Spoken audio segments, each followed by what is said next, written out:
Entonces hoy vamos a empezar el libro de Eclesiastés, como dije recién.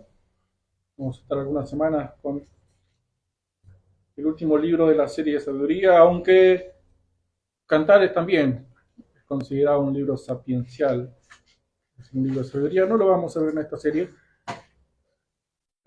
porque tiene otras características. Eclesiastés vendría a ser como el cierre de Proverbios y Job. En Proverbios vimos la importancia de la sabiduría. ¿Sí? Sos sabio, perseguir la sabiduría, sos sabio, haces las cosas con sabiduría y te va a ir bien en la vida. Después vimos a Job, que seguía los consejos de Proverbios, pero que le iba bien, se cumplía Proverbios, pero que en un momento dejó de cumplirse. De un momento para otro, dejó de cumplirse Proverbios sin ningún motivo terrenal. O sea, a la vista uno dice, Job le va bien porque hace lo que dice Proverbios, pero después dejó de irle bien. ¿Qué hizo? ¿Dejó de hacer lo que decía Proverbios? No, la Biblia dice que no había motivos para que le pasaba eso.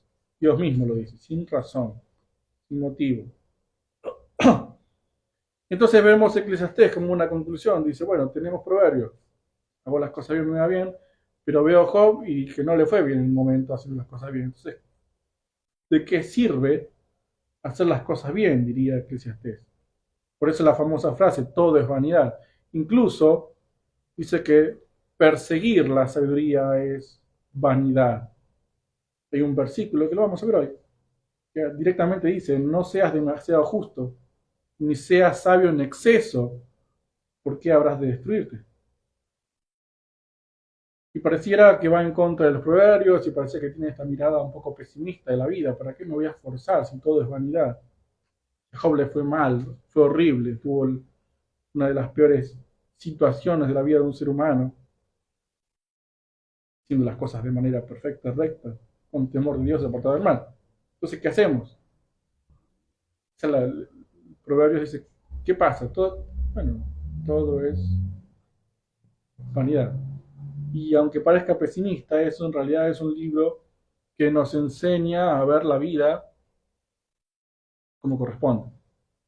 Eclesiastés la, se cree con casi seguridad que el autor fue Salomón, algunos dudan de esto, pero aparentemente fue Salomón, el hombre más sabio de la historia, después de Jesús, que escribió su experiencia. Él experimentó la vida al máximo, lo vamos a ir viendo eso, y escribió las experiencias. Yo viví, y vivió con la sabiduría de un hombre no muy natural, o sea, una sabiduría ya que venía de Dios, una sabiduría extrema. Con esa sabiduría vio la vida.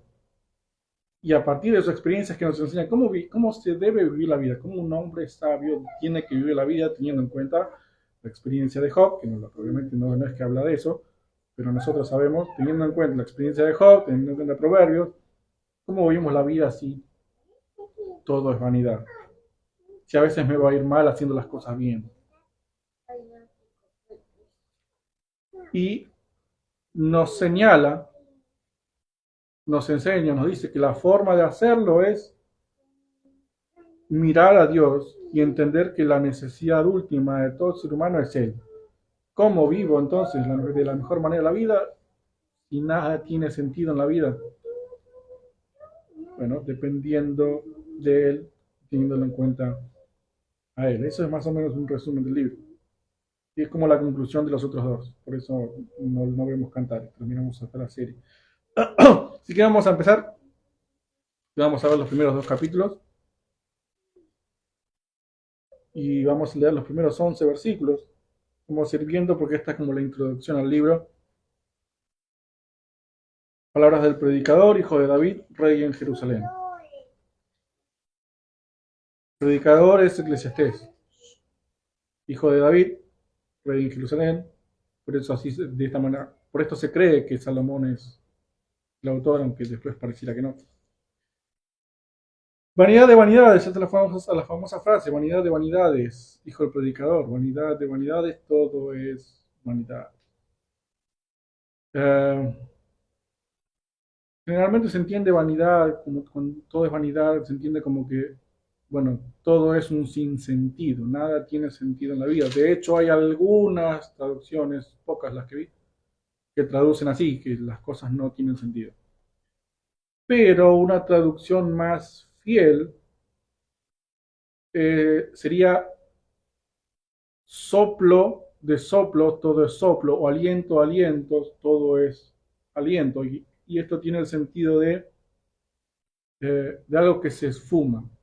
¿Sí? De hecho, estamos viendo el tema del vapor que sale de la boca por el frío. Bueno, eso vendría a ser vanidad. O el humo también vendría a ser el significado de vanidad. Algo que está ahí, que es visible, pero que desaparece, se fuma con el tiempo y a veces muy rápido.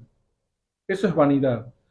No tiene que ver, quizás está la idea del sinsentido, porque claro, si está ahí, ¿qué sentido tiene que estar ahí si va a desaparecer de inmediato? Bueno, uno puede llegar a esa conclusión, pero la idea principal es que es algo pasajero, algo vano.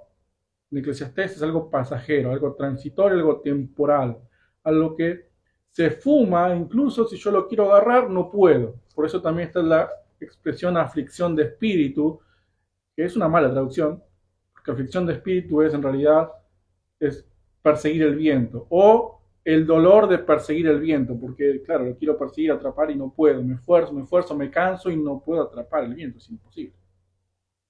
Eso es aflicción de espíritu, es como el dolor o el desgano, la fatiga de querer atrapar el viento. Entonces, vanidad de vanidades es eso, es soplo de soplos, humo.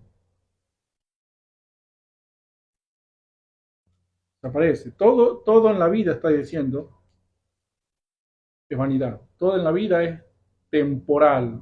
Todo en la vida pasa, desaparece. Con el tiempo deja de existir. Y entonces, teniendo en cuenta eso, que todo es pasajero, temporal, todo en la tierra es temporal, hace la pregunta en el versículo 3: ¿qué provecho tiene el hombre de todo su trabajo con que se afana debajo del sol? Y ese es el área de estudio de Eclesiastés, debajo del sol, en la tierra. Él no está hablando de algo que nada en la vida, absolutamente nada, existir no tiene sentido. No, él no dice que existir no tiene sentido. Él dice que lo que pasa en la tierra es transitorio, temporal, pasajero, debajo del sol. Todo lo que hay debajo del sol en este mundo es pasajero. Entonces, ¿qué hace esta pregunta? ¿Qué provecho tiene el hombre con de todo su trabajo con que se afana? Esa es una palabra también clave, afanarse, el afán del mundo, una idea presente en el libro de Eclesiastés. Seguimos leyendo un poco, dice generación va, generación viene, más la tierra siempre permanece, o sea, la gente pasa, nacen, mueren, nacen, mueren, y la tierra está ahí, es siempre lo mismo. Hasta las personas somos pasajeras. Sale el sol, se pone el sol. El viento va hacia el sur, al norte, después vuelve de nuevo. Los ríos todos van al mar, el mar no se llena, después vuelve otra vez a donde empezaron los ríos. La vida continúa, el tiempo pasa, el mundo sigue exactamente igual. ¿Cuál es la gracia? ¿Cuál es el sentido entonces de afanarse en esta tierra, debajo del sol? Esa es la idea. No está diciendo que estés cuál es el sentido de si quiero hacer algo, me quedo quieto y no hago nada porque nada tiene sentido, porque todo es pasajero, cualquier cosa que haga es pasajera, sino que la idea es el afano. ¿Qué sentido tiene afanarse, desesperarse, preocuparse por algo que pasa en esta tierra? Si todo es pasajero, absolutamente todo. Y aunque hay cosas que son de toda la vida, quizás cosas malas, enfermedades tal vez de toda la vida, él está pensando en la eternidad. Esta vida pasa y una vez que se termina, eso que pasaba en esta vida, en esta tierra, debajo del sol, se terminó. Entonces, ¿de qué sentido tiene preocuparse si se va a terminar? ¿Qué sentido tiene desesperarse si se va a terminar?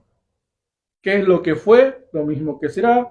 ¿Qué es lo que ha sido hecho? Lo mismo que se hará. Y nada hay nuevo debajo del sol. Es decir, el tiempo pasa, las cosas pasan, pero todo lo que pasa en la tierra incluso son cosas que ya pasaron. Los conflictos entre personas, entre países, el mundo son básicamente los mismos. Nada hay nuevo debajo del sol. Y evolucionan las personas, cambian, tienen otras ideas, tal vez, inventos, cosas que pasan, pero seguimos siendo básicamente los mismos. Cada vez más corrompidos, pero básicamente los mismos seres humanos, el mismo mundo, los mismos conflictos, los mismos problemas, tal vez un poco más exacerbados. Pero no hay nada nuevo. ¿Por qué me voy a volver loco? Cosas que pasan, es lo que dice Eclesiastés. Es cosas que pasan. Entonces, ¿qué sentido tiene? Así empieza. Todo es pasajero, todo es humo. Problemas, humo. Felicidad, humo, ya se va a pasar también. ¿Qué sentido tiene desesperarse, preocuparse en esta vida? Con respecto a esto, también tenemos instrucciones. Filipenses, capítulo 4, versículo 6.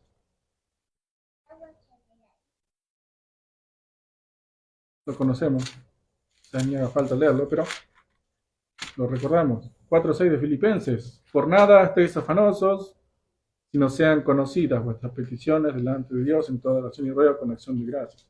Fíjense, la orden, el mandato es: no se preocupen por nada, igual que Eclesiastés. Falta decir si todo es vanidad. Por nada estéis afanosos, todo es vanidad. En todo caso, si hay alguna preocupación, sea conocida tu petición delante de Dios en toda oración y ruego con acción de gracias. ¿De qué sirve preocuparse, desesperarse, afanarse en esta vida? Todo pasa.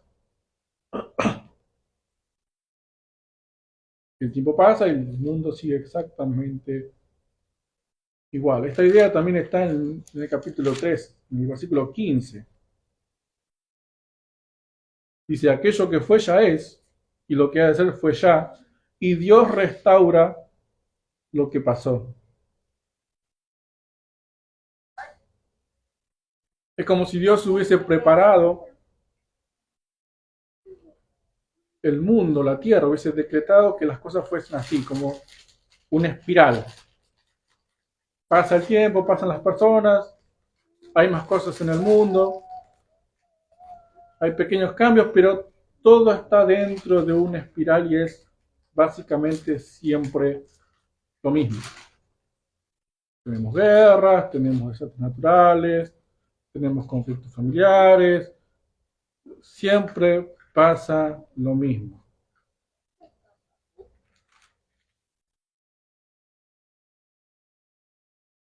Entonces, es como un círculo, una espiral. Hoy estoy así, estoy bien, o mañana estoy mejor, mañana estoy peor, después estoy peor todavía, y después vuelvo a estar bien y estoy cada vez mejor, pero siempre es un círculo.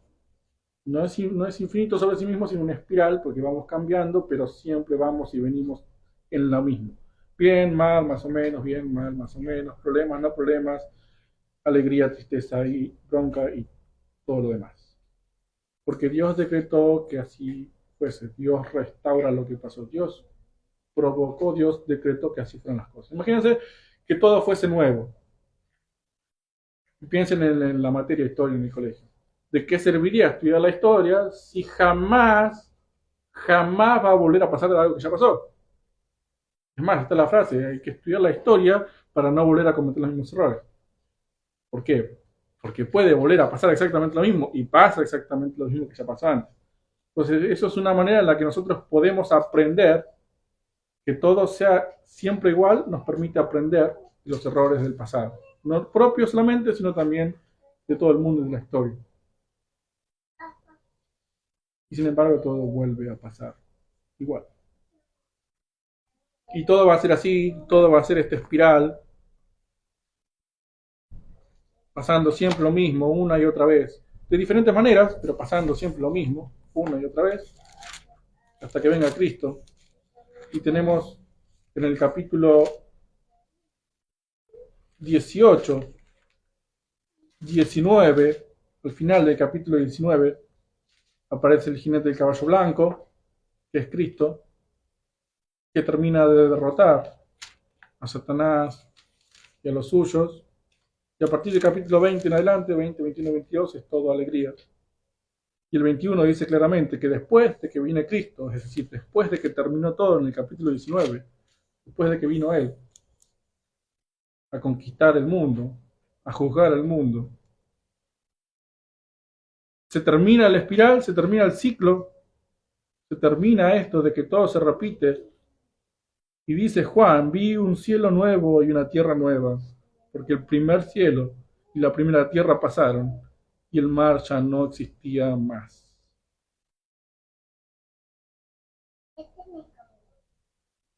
La única forma o el momento en el que va a terminar este ciclo de siempre lo mismo, todo es vano, todo es pasajero, es cuando Él venga, termine con todo lo que es pasajero, intemporal y empiece lo eterno y perfecto. Mientras tanto, vanidad de vanidades, todo es vanidad, todo es pasajero. ¿Qué sentido tiene afanarse?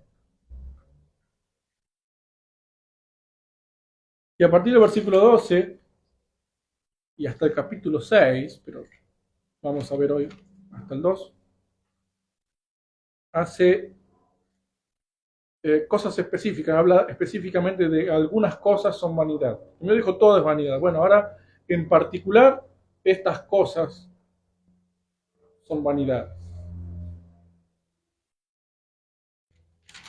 Lo primero que dice en los primeros versículos del 12 en adelante es, habla acerca del conocimiento, acerca de adquirir información, de meterse cosas en la cabeza. Y dice que afanarse o intentar tener cada vez más conocimiento no tiene sentido. O sea, es algo pasajero. Es pasajero. O sea, cualquier cosa que vos puedas aprender en esta vida es pasajero. Está bueno aprender, pero no está bueno afanarse, desesperarse, sin límite por querer más, más y más conocimiento.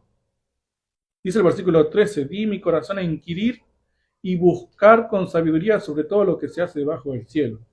Es decir, quise aprender, ver y conocer qué es lo que se hace en esta vida. Miré todas las obras que se hacen debajo del sol, dice el versículo 14, y aquí todo ello es vanidad y aflicción de espíritu. Lo torcido no se puede enderezar y lo incompleto no puede contarse. Hay cosas por las que no se puede hacer absolutamente nada, porque Dios así decretó que fuera, y eso es vanidad y aflicción de espíritu.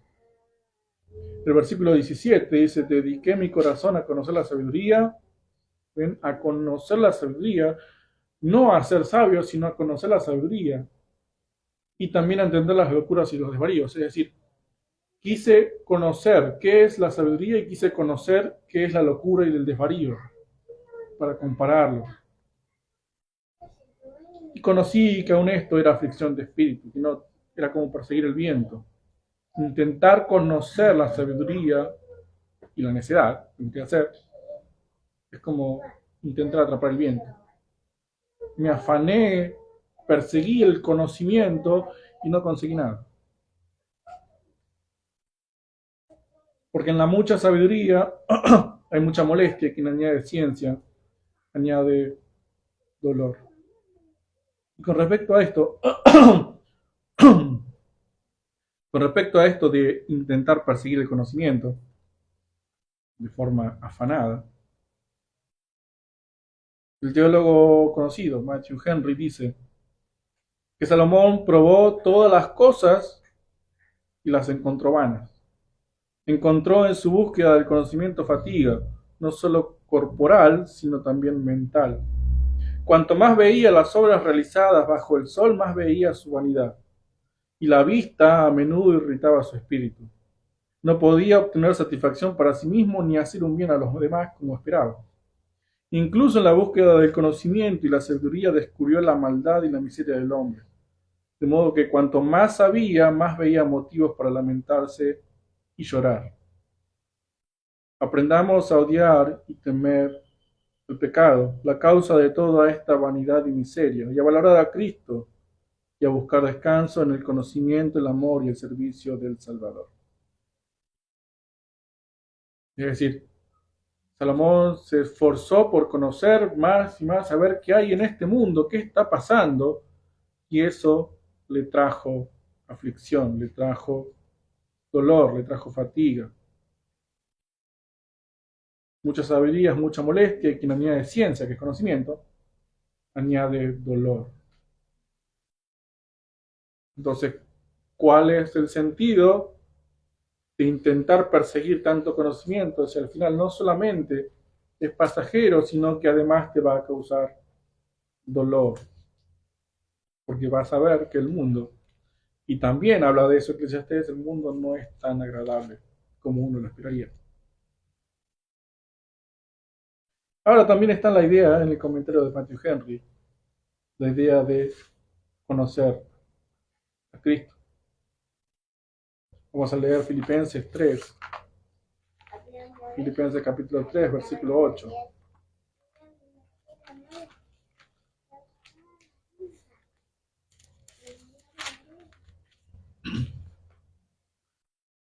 Porque perseguir el conocimiento por el conocimiento mismo es vanidad y aflicción de espíritu, es vanidad y perseguir el viento.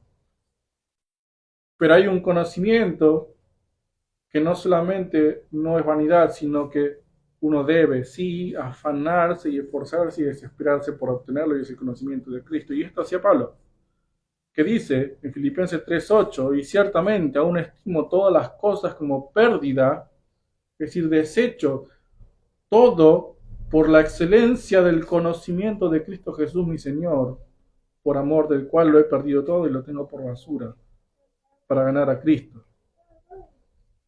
Es decir, Pablo se afanaba, se desesperaba por conocer a Cristo, a tal punto que él desechaba su propia vida, todo lo que tenía. Todo lo tengo por basura, todo lo que yo sabía, entendía, creía, mis valores, principios que traía conmigo, son basura y prefiero conocer a Cristo. Ese tipo de búsqueda de conocimiento es válido. Afanarse y desesperarse por buscar ese conocimiento es válido. Todo lo demás es vanidad. Cualquier otro conocimiento es vano. Pero el conocimiento de Cristo no.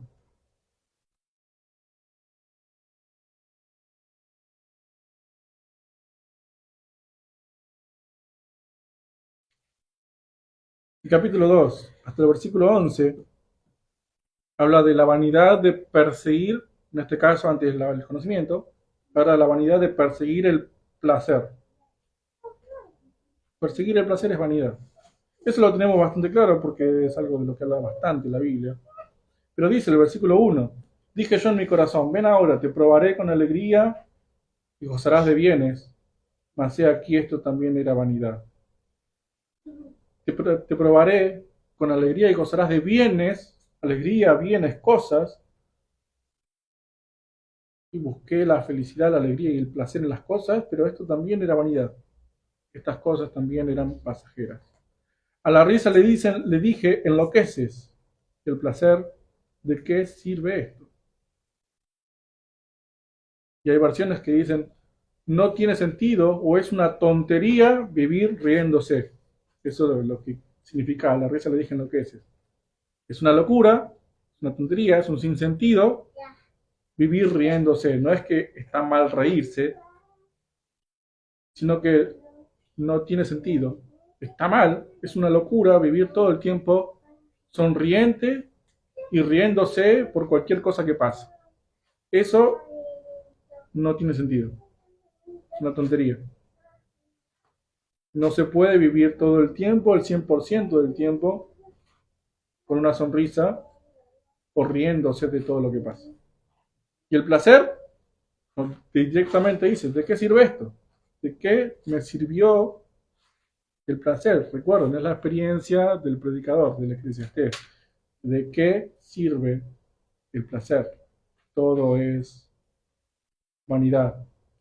Fíjense, versículo 3. Propuse en mi corazón agasajar mi carne con vino, que anduviese mi corazón en sabiduría, con retención de la necedad, hasta ver cuál fuese el bien de los hijos de los hombres, en el cual se ocuparán debajo del cielo todos los días de su vida. ¿Sí? En este caso está hablando del placer de la carne, no necesariamente el tema sexual, sino como dice ahí, vino. ¿Sí? Vino, juego, lo que sea, que el mundo justamente dice hasta ver cuál fuese el bien de los hijos de los hombres. Hice todo eso que el mundo disfruta para tratar de entender qué es lo que disfruta. Y encontró que es vanidad. Estoy en este punto, llegué a este momento de mi vida, hice todo lo que quise hacer. ¿Qué sentido tuvo?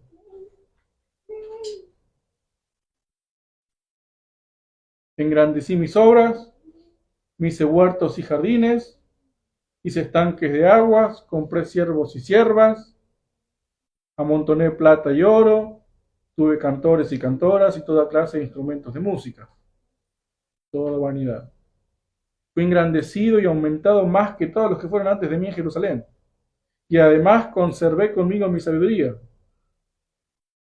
Y fíjense, no negué a mis ojos ninguna cosa que desearan, ni aparté mi corazón de placer alguno. Esta es una vida que cualquiera del mundo quisiera darse.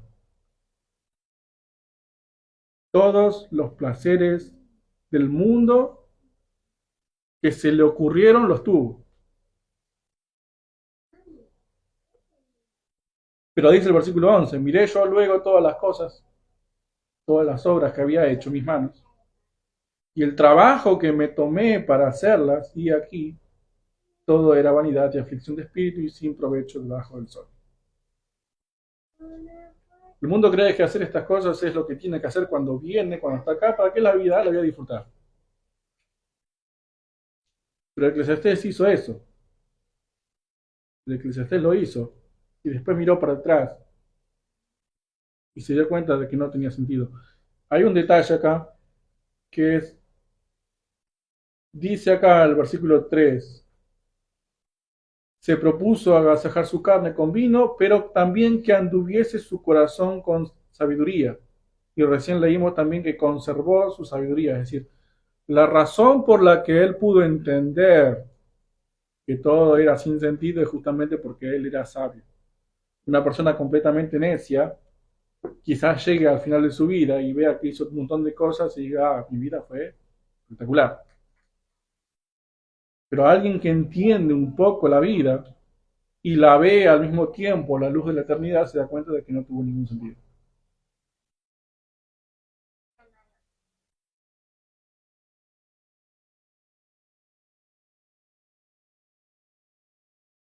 Entonces perseguir lo que es el placer de la vida no tiene ningún sentido, porque es pasajero, es de ahora, es temporal. Y además sabemos, por la propia escritura, que muchos de esos placeres suelen tener consecuencias. Y muchos de esos placeres están incluso prohibidos. Primera de Juan, capítulo 2.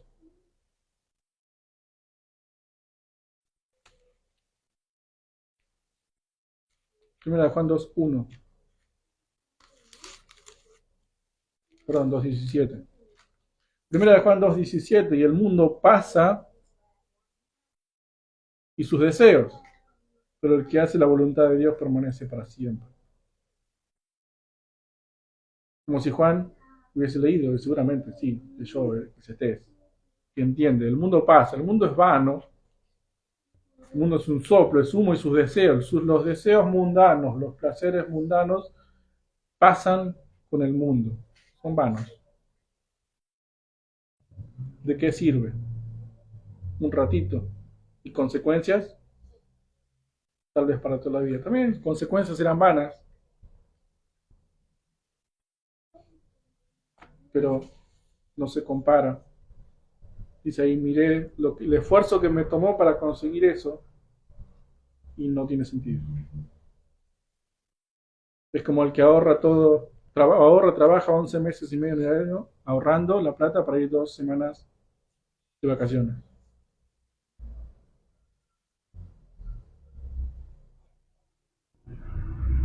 Y tal vez en esas 2 semanas, tal vez no pasa, porque siempre pasa algo malo, pero tal vez disfrute a pleno 100% las 2 semanas. Pero vuelve al día 15 al trabajo, y tal vez vuelva contento, segundo día contento, tercer, cuarto día, 1 semana, 2 semanas trabajando y ya está otra vez mal, sufriendo en el trabajo. ¿Y cuál fue el sentido de eso? 11 meses y medio esforzándose para 2 semanas de placer. Si uno lo piensa seriamente, no tiene sentido. Bueno, imagínense Eclesiastés. Toda una vida de placeres, no 11 meses y medio, toda la vida, para llegar a este punto y darse cuenta de que no tenía mucho sentido, porque todo era vanidad, todo era pasajero, momentáneo. Entonces, en vez de buscar los placeres en el mundo, es conveniente buscar el placer eterno, el gozo en Cristo. Dice, primera de Pedro, capítulo 1, versículos 6 al 9.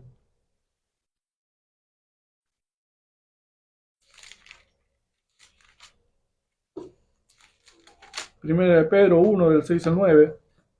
No es un mandato, pero habla de el gozo, de dónde viene el gozo verdadero, la alegría, el placer verdadero, en lo cual vosotros os alegráis, aunque ahora por un poco de tiempo, si es necesario, tengáis que ser afligidos en diversas pruebas, para que sometida a prueba vuestra fe, mucho más preciosa que el oro, el cual, aunque perecedero se prueba con fuego, sea hallada en alabanza, gloria y honra cuando sea manifestado Jesucristo, a quien amáis sin haberle visto, en quien creyendo, aunque ahora no lo veáis, os alegráis con gozo inefable y glorioso, obteniendo el fin de vuestra fe, que es la salvación de vuestras almas. Que sé que Pablo entendía de dónde viene el gozo, la alegría, la felicidad, el placer. En Jesucristo, en quien se alegran, aunque no lo vean, con gozo inefable y glorioso. El cristiano encuentra su gozo en Cristo, no en el mundo. En el mundo puede obtener el placer pasajero, sí, todo el mundo lo hace, porque somos seres humanos de carne y hueso. Pero el cristiano encuentra su alegría, su gozo y su placer en Cristo. Ahí está ahí, Él es la fuente del gozo. El cristiano puede ir a esa fuente y sentir el gozo verdadero y eterno, no vano. Después del placer, habla de la sabiduría. Perseguir la sabiduría, y acá es donde vamos a ver este versículo que dije al principio, que no seas tan sabio, porque dice que si estés perseguir, esforzarse, volverse loco por ser más sabio, no tiene mucho sentido, porque es pasajero, es vano, se fuma la sabiduría del mundo. Después volví yo a mirar para ver la sabiduría y los desvaríos y la necedad, versículo 12. Y he visto, versículo 13, que la sabiduría sobrepasa la necedad como la luz de las tinieblas. Bueno, reconoce es el Eclesiastés que la sabiduría es mejor que la necedad. Perfecto. Proverbios. Concuerda. Versículo 14. Pero también entendí yo que un mismo suceso acontecerá al uno como al otro. Entonces dije yo en mi corazón, como sucederá al necio, me sucederá a mí también. ¿Para qué pues he trabajado hasta ahora por hacerme más sabio? Y dije en mi corazón que también esto era vanidad. Ahí está la idea bastante clara. ¿Para qué me afané? ¿Para qué me esforcé? ¿Para qué trabajé por hacerme cada vez más sabio? Se voy a terminar en la tumba, igual que aquel que es necio y fue necio toda su vida. ¿Para qué? Y la sabiduría que yo pueda obtener en este mundo es temporal, es pasajera. Dice que todo será olvidado, versículo 6. No va a haber memoria del necio ni memoria del sabio, todo el mundo va a ser olvidado. ¿Para qué entonces me hago sabio? Aborrecí, por tanto, la vida, porque la obra que se hace debajo del sol me era fatigosa, por cuanto todo es vanidad y aflicción de espíritu. O sea, ni siquiera puedo afanarme o desesperarme por ser más sabio, porque aquel que no se esfuerza, y está esa la idea que es cierto, que la ignorancia es felicidad, o la alegría o la felicidad de la ignorancia, porque el ignorante suele sentirse más contento que el sabio entiende algunas cosas que el necio no entiende y ve cosas malas que el necio no ve. Entonces, ¿para qué? ¿Para qué? Y tenemos entonces esta idea, Eclesiastés, capítulo 16, capítulo 7, 16 no tiene, capítulo 7, versículo 16, lo que dije al principio. Eclesiastés 7, 16, no seas demasiado justo ni seas sabio con exceso, porque habrás de destruirte. Tenemos proverbios diciendo, desesperate, volvete loco por buscar la sabiduría, porque ahí está la vida. Y Eclesiastés diciendo, ¿por qué vas a ser sabio en exceso?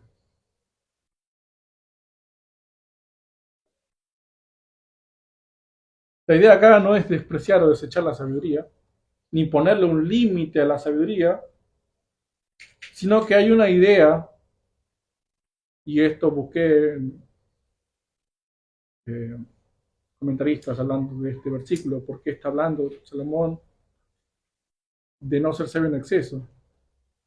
Y hay una idea detrás de orgullo, de soberbia. No es ser sabio por la sabiduría útil en exceso, sino de querer ser más sabio que otros. Ahí está la idea de por qué vas a querer ser más sabio que los otros. O sea, si tu afán de sabiduría es la sabiduría misma para subir un escalón más y mirar a otro desde arriba, esa persecución de la sabiduría no tiene sentido. Porque vos, más sabio que aquel, vas a terminar en el mismo lugar que ese que despreciás.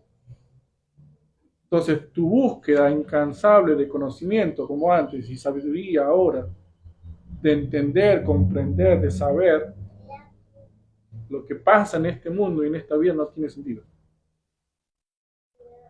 Porque es algo temporal, igual que la necesidad del otro y vas a ir a parar al mismo lugar.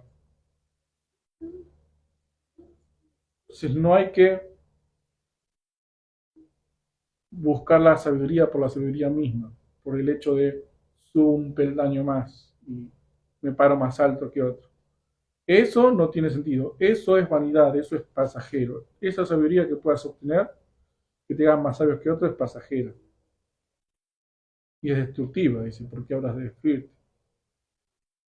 Sin embargo, hay una sabiduría, y como venimos viendo, creo que ya se entiende el punto, estas cosas son vanas, son temporales, pasajeras, porque son del mundo. El mundo pasa con todo lo que hay en el mundo.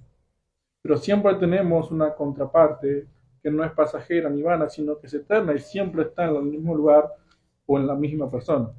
Pasa con la sabiduría. Sabemos que en Cristo están escondidos todos los tesoros de la sabiduría de Dios. Leemos primero a los Corintios, capítulo 1, versículo 24.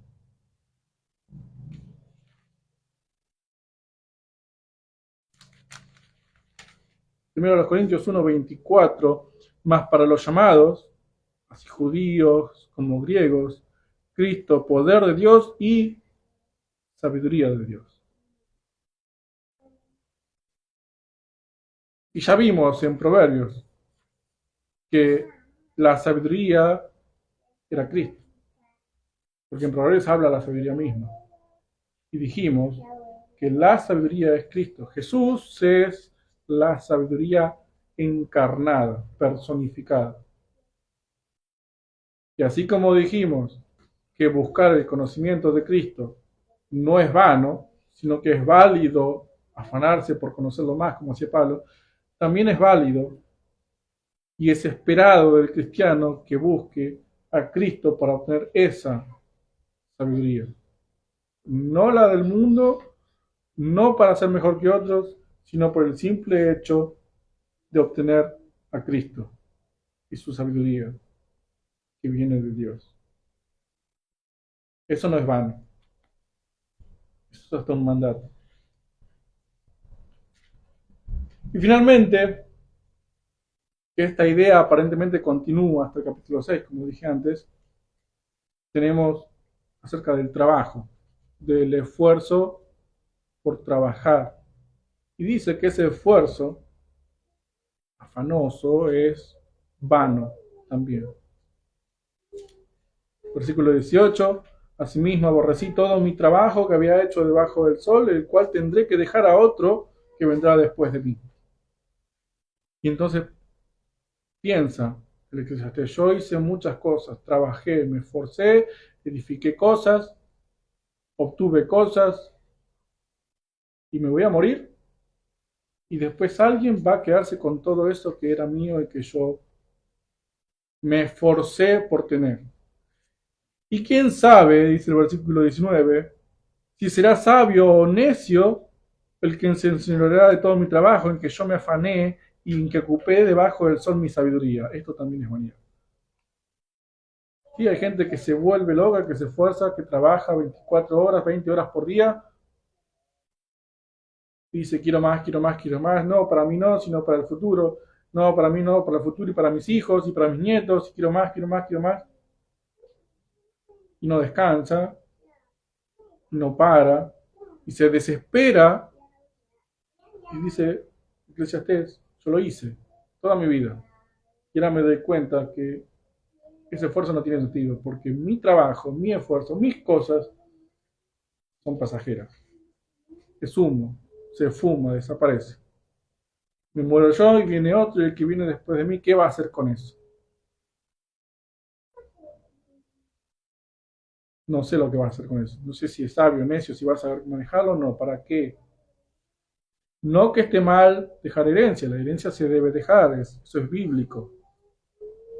Lo que no se debe hacer es desesperarse, afanarse, preocuparse, volverse loco por obtener cada vez más cosas de su esfuerzo, su trabajo.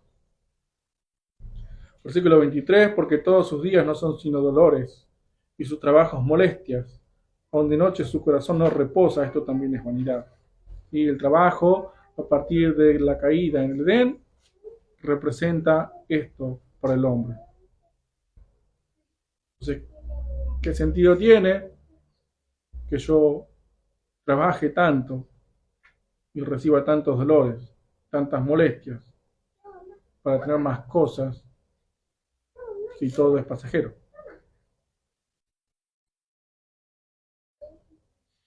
Miren lo que dice Génesis capítulo 3. Cuando Dios maldice a Adán, por lo tanto maldice la humanidad. Génesis capítulo 3, versículos 17 al 19. Al hombre le dijo: por cuanto obedeciste a la voz de tu mujer y comiste del árbol que te mandé diciendo, no comerás de él, maldita será la tierra por tu causa, con dolor comerás de ella todos los días de tu vida. Espinos y cardos te producirá y comerás plantas del campo. Con el sudor de tu rostro comerás el pan hasta que vuelvas a la tierra, porque de ella fuiste tomado. Pues polvo eres y al polvo volverás. Ahí empezó la fatiga, el dolor, la angustia de trabajar. Trabajar no es una maldición, es una bendición. La maldición es que el trabajo sea doloroso, fatigoso, molesto. Y cuando uno odia su trabajo, le molesta, está cansado, es parte de la maldición de Génesis. Tu trabajo es bueno, te molesta porque sos pecador, porque sos un hombre caído.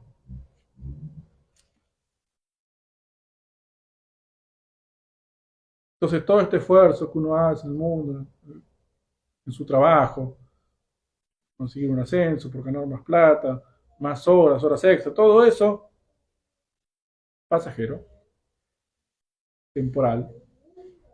Te morís, le queda a otra persona, tal vez sea tus hijos, tal vez no. ¿De qué sirvió? ¿De qué te sirvió?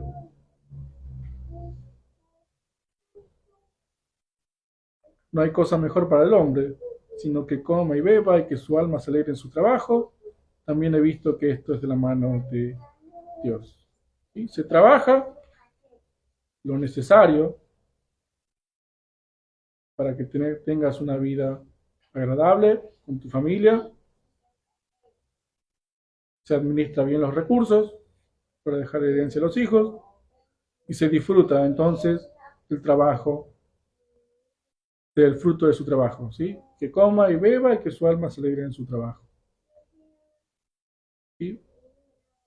Lo que te da tu trabajo, dinero, que puedas comprar algunas cosas, comer bien, tener techo, comida, ropa, eso es parte de la bendición de tu trabajo y eso es lo bueno, alegrarse en esas cosas. Y para terminar vamos a leer primero a los Corintios, capítulo 15, versículo 58, porque el trabajo en la tierra, temporal, todas las cosas pasan, todo el esfuerzo, todos los frutos, todo lo que tenga tu trabajo es temporal, vano. Pero hay un trabajo, hay un esfuerzo que no es vano, sino que siempre tiene recompensa y la recompensa es al 100%.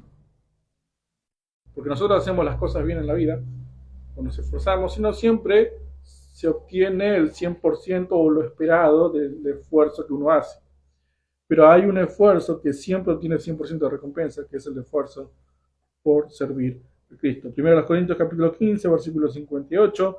Así que hermanos míos, amados, estad firmes y constantes creciendo en la obra del Señor siempre, sabiendo que vuestro trabajo en el Señor no es en vano. Todo trabajo para el Señor no es en vano, es decir, no es vanidad. Tu afano, tu esfuerzo, tu esmero, tu desesperación por trabajar en el mundo es vanidad. O tienes cierto condimento de vanidad. Cuando te pasas del límite, es vanidad, porque hay que esforzarse igualmente para trabajar, porque es parte de la maldición. Pero un límite que uno sobrepasa, se está forzando de más, desesperándose de más, empieza a ser vano. Hay un trabajo, que es el trabajo para el Señor o en el Señor, que no tiene ese límite, que yo puedo esforzarme más y no es en vano, y puedo esforzarme más y no es en vano. Y no hay un límite que yo cruce en el cual ya diga, no, esto es vanidad, esto no tiene sentido, no. Todo trabajo y esfuerzo, por mínimo que sea y por grande que sea, y por afanoso que sea, si es en el Señor, para el Señor, no es en vano, 100% recompensa. Así que todo es vanidad, vanidad de vanidades, todo es soplo, todo es humo en la tierra, y buscar y desesperarse por buscar cualquier cosa de la tierra y del mundo debajo del sol es vano. Es como perseguir el viento. No te vas a quedar con nada. Lo único válido y esperado del cristiano es que todo ese esfuerzo vaya dedicado al Señor. Eso no es vano. Eso es lo que vale. Y vanidad de vanidades en el mundo. Después viene Cristo y empieza lo perfecto. Oramos y damos gracias al Padre, a Dios, nuestro Padre que está en el cielo, observando y cuidando a su creación desde su trono, grande y poderoso, justo, santo, pero también bueno y misericordioso. A cada uno pagás según sus obras. Al malo, impío, rebelde, lo destruís. Pero al justo, al bueno, al santo, a tu Hijo lo bendecís.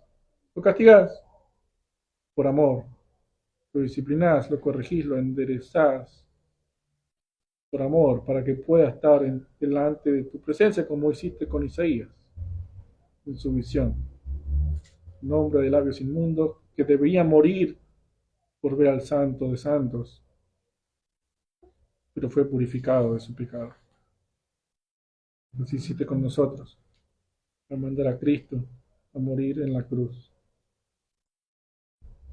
Y por la fe que vos mismo nos diste, por la fe en Él, somos purificados, limpios de nuestro pecado, para que podamos estar delante tuyo y además hablarte directamente. ¿Quién más en el mundo? ¿Quién en el mundo puede hablar con el Dios verdadero? Solamente tus hijos, solamente aquellos que están en Cristo. Así que gracias y te pedimos ayuda para nuestras vidas, para el resto de la semana. No nos desampares, porque somos tus hijos. En el nombre de Cristo te lo pedimos.